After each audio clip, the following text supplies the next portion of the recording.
huyu ndugu yangu Aden Bare. Let me say something about my brother Aden Bare. Huyu Aden Bare ni rafiki yangu. Tumetembea safari ya siasa pamoja na yeye.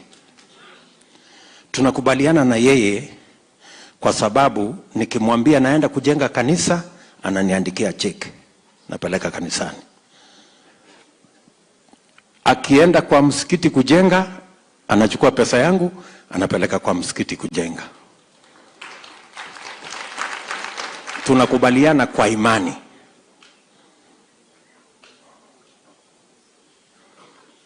Yeye si mtu mkamilifu.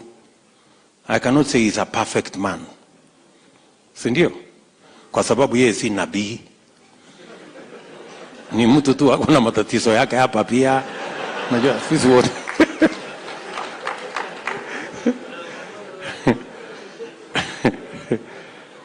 Lakini huyu Bare si mtu muoga. That one I know. And he will speak his truth the way he knows how. And he will always stand on the right side of history.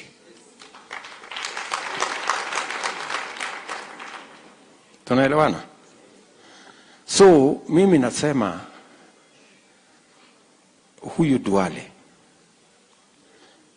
ni rafiki yangu because tunakubaliana mambo ya Mungu na tumekataa mambo ya uoga, kwa sababu hii uoga iko na hasara kubwa.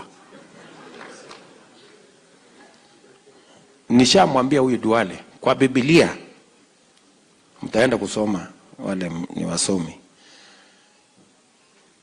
kitabu inaitwa Revelations 21:8. Nasema kati ya watu ambao hawawezi kwenda mbinguni ni watu waoga.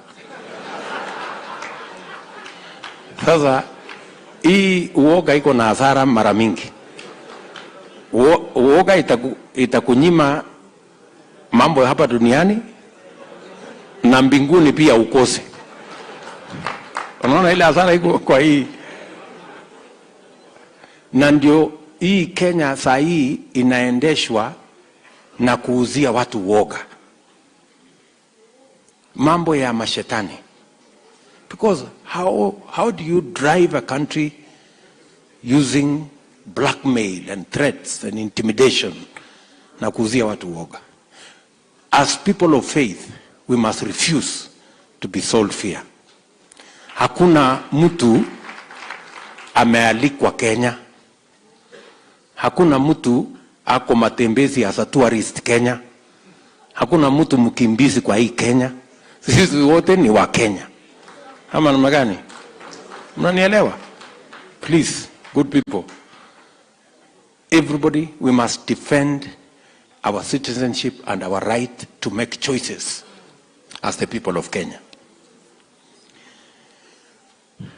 Mimi sio nabii. Si mnajua hivyo?